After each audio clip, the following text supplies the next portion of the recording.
Welcome to Spotlight. I'm Adam Navis. And I'm Liz Waid. Spotlight uses a special English method of broadcasting. It is easier for people to understand no matter where in the world they live.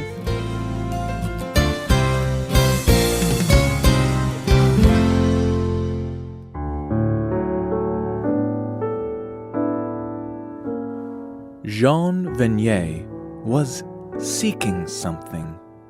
He had just completed his service in the British Navy, but he did not know what to do next. He did not know what to do with his life. He looked for answers in books. He read about beauty and the value of human life. As a Christian, he also studied Jesus' message of peace and the value of all people. But these were only ideas. They left him feeling empty. Today's Spotlight is on the life of Jean Vanier and the communities he began for people with mental disabilities, called L'Arche. Through these communities, Jean finally found what he was looking for.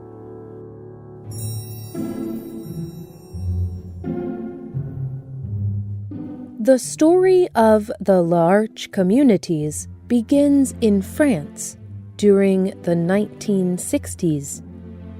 At this time, it was common belief that people with mental disabilities were not full people. They were thought of as intelligent as animals. Families had a difficult time caring for a child with disabilities. They often sent their disabled children to large institutions. These places were not like homes. They were colorless and uninviting. In these places, people had nothing to do but walk in circles again and again. When Jean visited one of these places, he realized that what was missing was love. He knew that he wanted to do something, anything that might help the men living there. Jean began by buying a small house. He named it L'Arche. He invited 3 men from the institution to come and live with him. He says this about the first day. I was completely lost, especially with one of the men. He could not hear or speak. It was difficult talking to him. I should never have removed him from his closed institution into a free situation.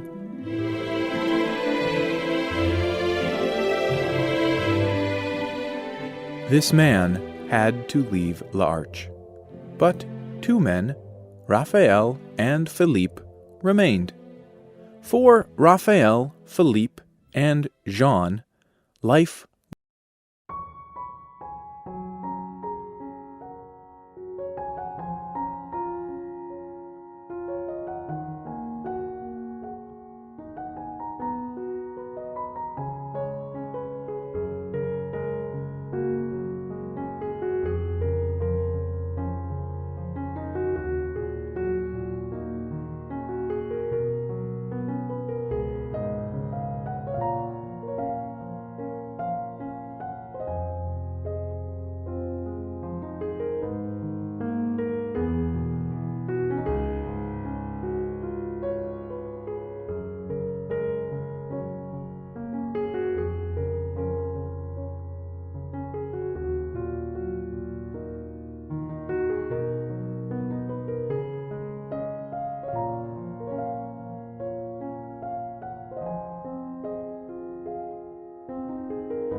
came to assist in the care of the men. Some of these assistants came for religious reasons. Some came because they were looking for a simpler life. But in the end, they were all changed because of working there.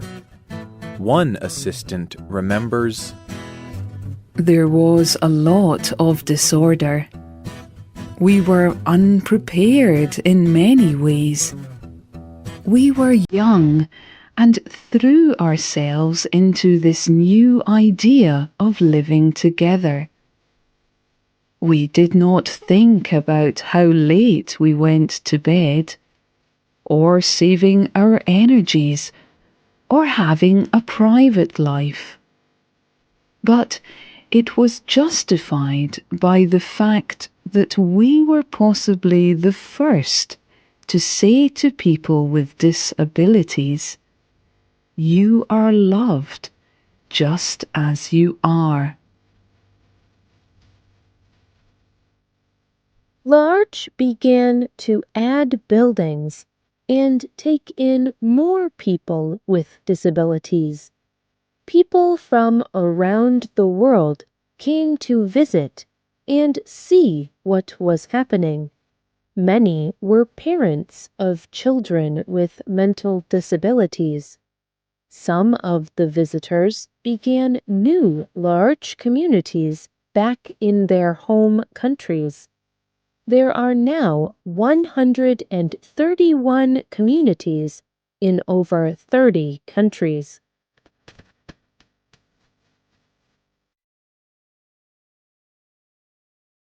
but L'Arche had its problems too. One struggle was on the issue of religion. The first L'Arche community was based on Christian ideas. But as the communities spread around the world, not everyone was a Christian. Jean Vignier knew that faith was the reason many assistants came to L'Arche communities. It was also a great help to many mentally disabled people. But if Jean were to say that L'Arche was only for Christians, it would add to the loneliness that many people with mental disabilities already suffered. He had to find a way for many religions to exist together in one community.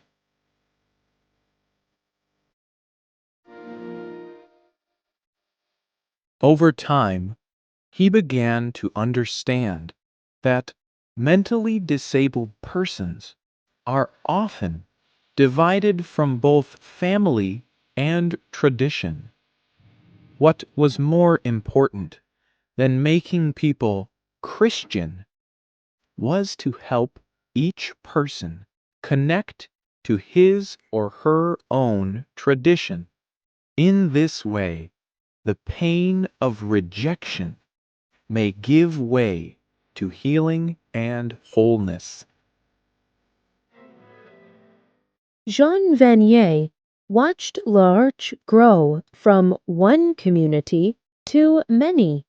He began to wonder at the difference between who is able and who is disabled.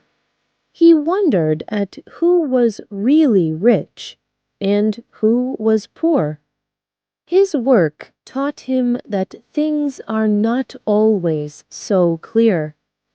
Everyone carries pain in their hearts, but often it was those with mental disabilities who ended up helping others. Jean says, The presence of people with disabilities meant that anything could happen. A server in church could pour water and then walk off and water a flower. A disabled person arriving at Tel Aviv airport at a time of great tension could walk up to a guard, push the man's gun to one side, and hold out his hand. The gift of a person with mental disabilities is that they have the heart of a child. Even at the age of 40 or 50, a mentally disabled person can be quite without restraint. They react as a child would. They provide a different understanding of God, humanity, and our world.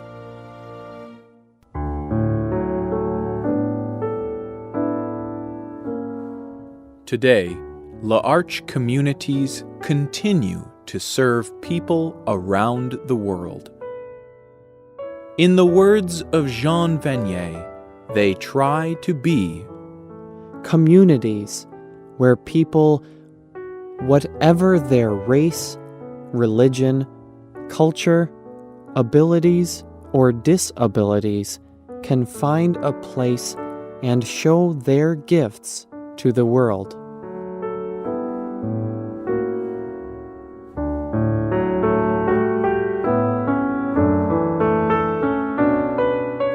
The writer and producer of this program was Adam Navis. The voices you heard were from the United States and the United Kingdom. All quotes were adapted for this program and voiced by Spotlight. Computer users can hear our programs, read our scripts, and see our word list on our website at www.radioenglish.net. This program is called L'Arche, a community for disabled people. We hope you can join us again for the next Spotlight program. Goodbye.